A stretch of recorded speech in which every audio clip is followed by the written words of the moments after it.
হরে কৃষ্ণ। আজ 25শে মাঘ 1431 ও 8ই ফেব্রুয়ারি 2024 একাদশী ভৈমী বা ভীম বা জয়া একাদশী। এই ভীম একাদশীর দিনে আমি শ্রীমদ্ ভাগবতম পাঠ করছি। আজ আমি পাঠ করছি শ্রীমদ্ ভাগবতমের চতুর্থ স্কন্ধ, প্রথম ভাগ, চতুর্থ অধ্যায়, সতীর দেহত্যাগের শ্লোক 25 থেকে 28। হরে কৃষ্ণ কৃষ্ণ কৃষ্ণ হরে হরে, হরে রাম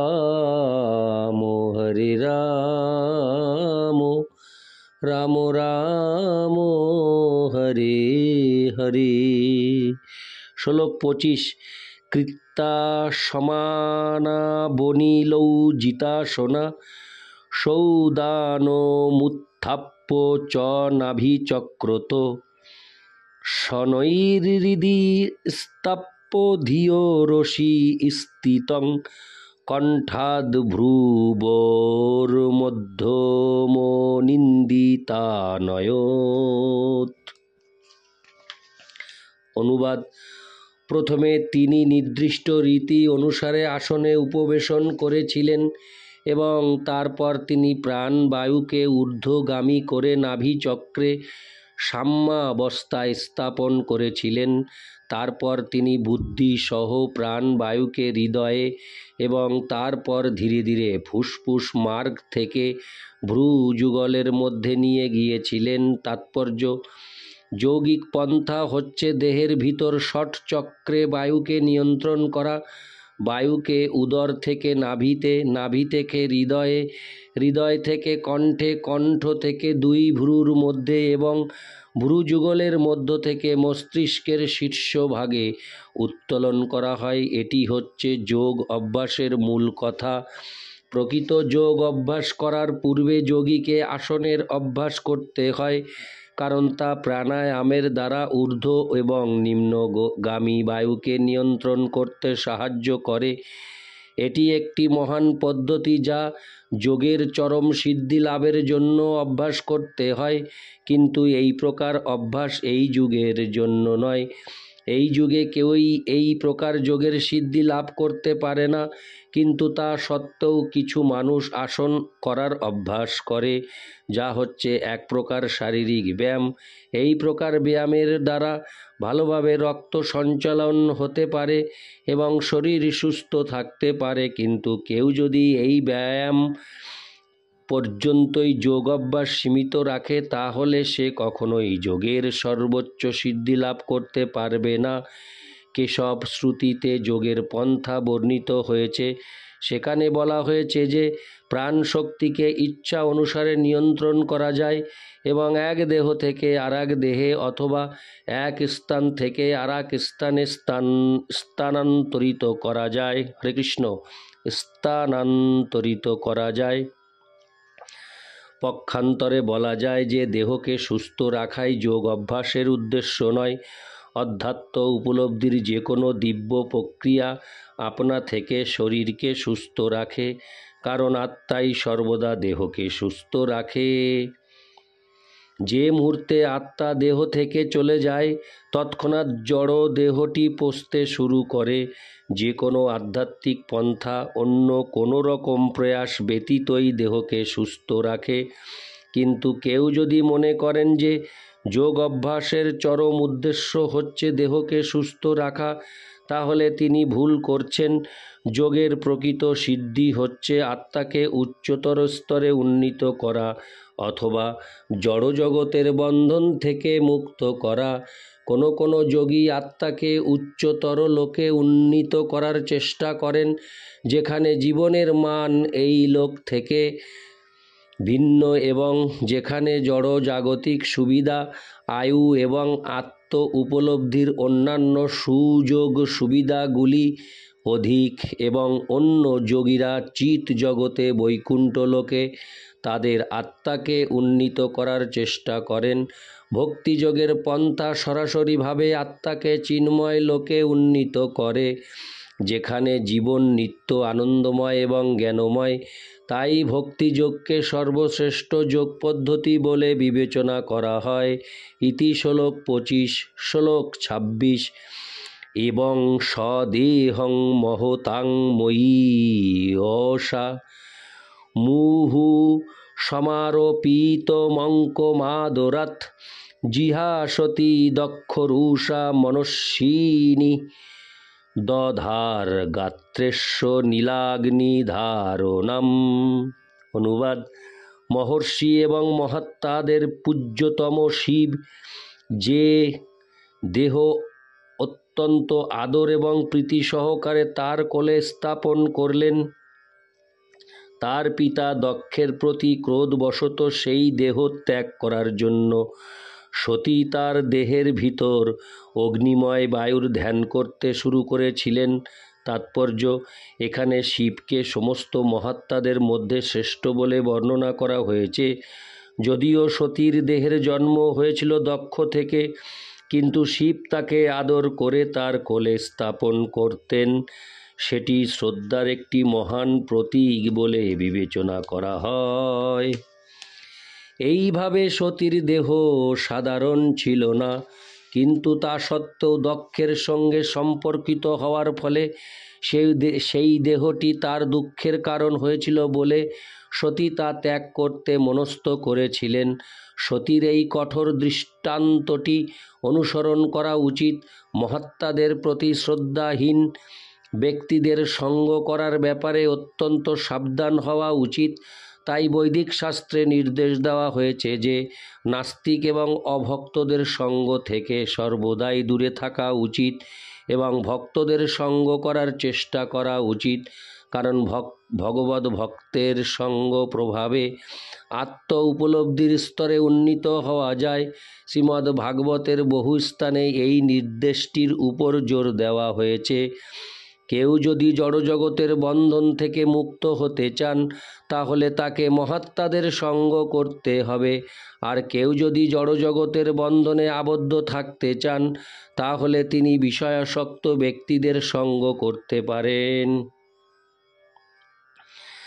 জড়জাগতিক জীবন যৌন জীবনের ভিত্তিতে প্রতিষ্ঠিত, তাই বৈদিক শাস্ত্রে স্ত্রী সঙ্গ এবং স্ত্রী সঙ্গীর সঙ্গকে নিন্দা করা হয়েছে, কারণ এই প্রকার সঙ্গ প্রভাবে পারমার্থিক প্রগতি ব্যাহত হয়। কিন্তু মহাপুরুষদের সঙ্গ অর্থাৎ ভগবদ ভক্ত মহাত্মার সঙ্গ প্রভাবে মানুষ চিন্ময় স্তরে উন্নীত হতে পারে। সতীদেবী দক্ষের শরীর থেকে জাত তার দেহটি ত্যাগ করতে মনস্থ করেছিলেন এবং তিনি চেয়েছিলেন অন্য আরেকটি শরীরে দেহান্তরিত হতে, যাতে তিনি সম্পূর্ণ নির্মলভাবে শিবের সঙ্গে সঙ্গ করতে পারেন। নিঃসন্দেহে বোঝা গিয়েছিল যে পরবর্তী জীবনে তিনি হিমালয়ের কন্যা পার্বতী রূপে জন্মগ্রহণ করবেন এবং পুনরায় শিবকে তার পতিরূপে বরণ করবেন। সতী এবং শিবের সম্পর্ক নিত্য। দেহের পরিবর্তন সত্ত্বেও তাদের সম্পর্ক কখনো ছিন্ন হয় না। ইতি শ্লোক 26। শ্লোক 27। হরে কৃষ্ণ। তত সভর্তুশ্চরণাম্বুজাশোভং জগদ্গুরোশ্চিন্তয়তি ন চাপরম দদর্শ দেহ হতকলম্বশ সতি সদ্য প্রযোজ্জাল সমধিজাগ্নিনা। অনুবাদ: সতী তার চেতনাকে একাগ্রীভূত করে তার পতি জগদ্গুরু শিবের পবিত্র চরণ কমলের ধ্যানে মগ্ন হয়েছিলেন। এইভাবে তিনি সমস্ত অনর্থ থেকে মুক্ত হয়েছিলেন এবং অগ্নিময় তত্ত্বের ধ্যান করে প্রজ্বলিত অগ্নিতে তার দেহত্যাগ করেছিলেন। তাৎপর্য: সতী তৎক্ষণাৎ তার পতি শিবের চরণ কমলের ধ্যান করেছিলেন এবং শিব হচ্ছেন জড় জগতের কার্যকলাপ পরিচালনার অধ্যক্ষ তিনজন গুণাবতারের অন্যতম। কেবল তার শ্রীপাদ পদ্মের ধ্যান করার মাধ্যমে সতী এমন আনন্দ অনুভব করেছিলেন যে তিনি তার শরীরের সঙ্গে সম্পর্কিত সব কিছুর কথা ভুলে গিয়েছিলেন।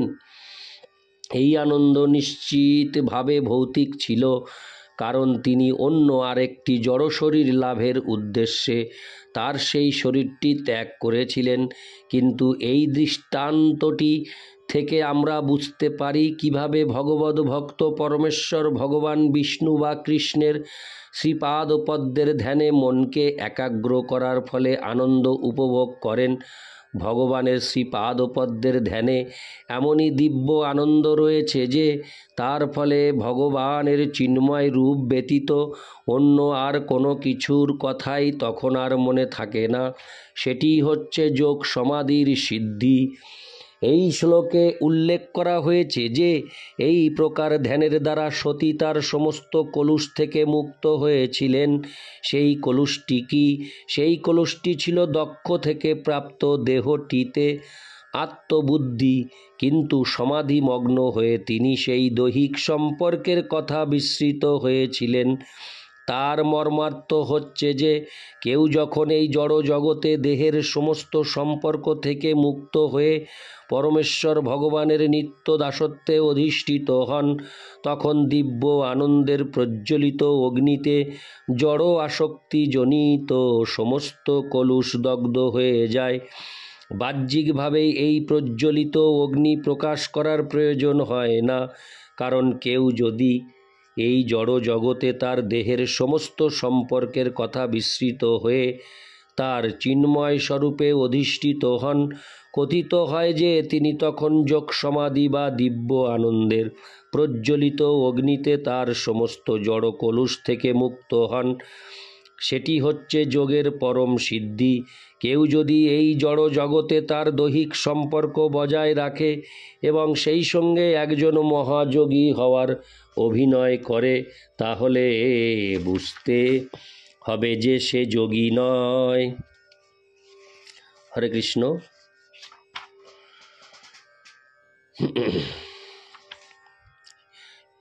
শ্রীমদ্ ভাগবতে 2:4-15 বর্ণিত হয়েছে, যৎ কীর্তনং যৎ শরণম। পরমেশ্বর ভগবানের দিব্য নাম কীর্তন, শ্রীকৃষ্ণের শ্রীপাদপদ্মের শরণ এবং পরমেশ্বর ভগবানের উদ্দেশ্যে বন্দনা নিবেদন করার মাধ্যমেই কেবল জড় জগতের সমস্ত কলুষ থেকে মুক্ত হওয়া যায়।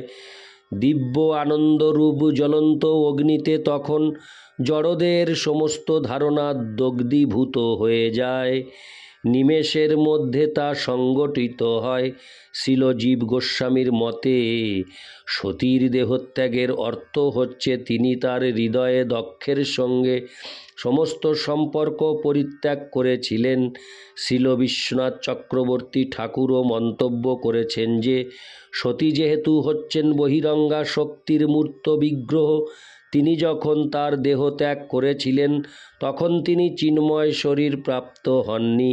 পক্ষান্তরে তিনি দক্ষ থেকে প্রাপ্ত দেহটির কেবল পরিবর্তন করেছিলেন। অন্যান্য ভাষ্যকারেরাও বলেছেন যে তিনি তৎক্ষণাৎ তার ভাবী মাতা মেনকার গর্ভে স্থানান্তরিত হয়েছিলেন। তিনি দক্ষ থেকে প্রাপ্ত দেহটি পরিত্যাগ করেছিলেন এবং তৎক্ষণাৎ অন্য আরেকটি উন্নততর শরীরে দেহান্তরিত হয়েছিলেন। কিন্তু তার অর্থ এই নয় যে তিনি চিন্ময় দেহ প্রাপ্ত হয়েছিলেন। ইতি শ্লোক 27। শ্লোক 28। তৎপশ্যতাং খে ভুবি চাদ্ভুতং মহদ আহেতি বাদ সুমহান জায়ত হন্ত প্রিয়া দৈবতমস্য দেবী জহাব শূন কেন সতী প্রকোপিতা। অনুবাদ: সতী যখন ক্রোধবশে তার দেহ ত্যাগ করেছিলেন তখন সমগ্র ব্রহ্মাণ্ড জুড়ে এক সুমহান হাহারব সমুত্থিত হয়েছিল। সকলেই বলতে লাগলো, হায়, পূজ্যতম দেবতা শিবের পত্নী সতী কেন এইভাবে দেহত্যাগ করলেন? তাৎপর্য: ব্রহ্মাণ্ডের বিভিন্ন লোকে দেবতারা হাহাকার করেছিলেন, কারণ সতী ছিলেন রাজাদের মধ্যে শ্রেষ্ঠ দক্ষের কন্যা এবং সমস্ত দেবতাদের মধ্যে শ্রেষ্ঠ শিবের পত্নী। তিনি কেন এত ক্রুদ্ধ হয়েছিলেন, যার ফলে এইভাবে তার দেহত্যাগ করেছিলেন? যেহেতু তিনি ছিলেন একজন মহান ব্যক্তির কন্যা এবং একজন মহাপুরুষের পত্নী, তাই তার কোনো বাসনাই অপূর্ণ ছিল না। কিন্তু তা সত্ত্বেও তিনি অসন্তুষ্ট হয়ে দেহত্যাগ করেছিলেন। সেটি অবশ্যই অত্যন্ত আশ্চর্যজনক ছিল। সর্বশ্রেষ্ঠ জড়জাগতিক ঐশ্বর্যে স্থিত হওয়া সত্ত্বেও পূর্ণ তৃপ্তি লাভ করা যায় না। দক্ষ ছিলেন তার পিতা এবং দেবাদিদেব মহাদেব ছিলেন তার পতি, তাই সতীর পক্ষে অপ্রাপ্য কিছুই ছিল না। কিন্তু তা সত্ত্বেও কোনো না কোনো কারণে তিনি অতৃপ্ত ছিলেন।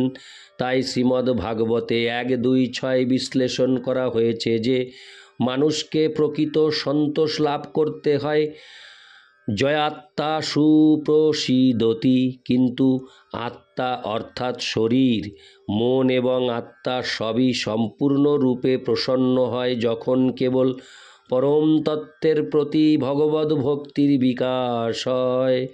স বৈ পুংসাং পরধর্ম যত ভক্তিরোধক্ষ যে। অধ্যক্ষ মানে হচ্ছে পরম তত্ত্ব। কেউ যদি পরমেশ্বর ভগবানের প্রতি তার অনন্য প্রেম বিকশিত করতে পারেন, তাই কেবল পূর্ণ সন্তোষ প্রদান করতে পারে। অন্যথায় এই জড়জগতে অথবা অন্য কোথাও পূর্ণরূপে সন্তুষ্ট হওয়ার কোনো সম্ভাবনাই নেই। ইতি শ্লোক 28। হরে কৃষ্ণ হরে কৃষ্ণ কৃষ্ণ কৃষ্ণ হরে হরে হরে রাম হরে রাম রাম রাম হরে হরে। হরে কৃষ্ণ।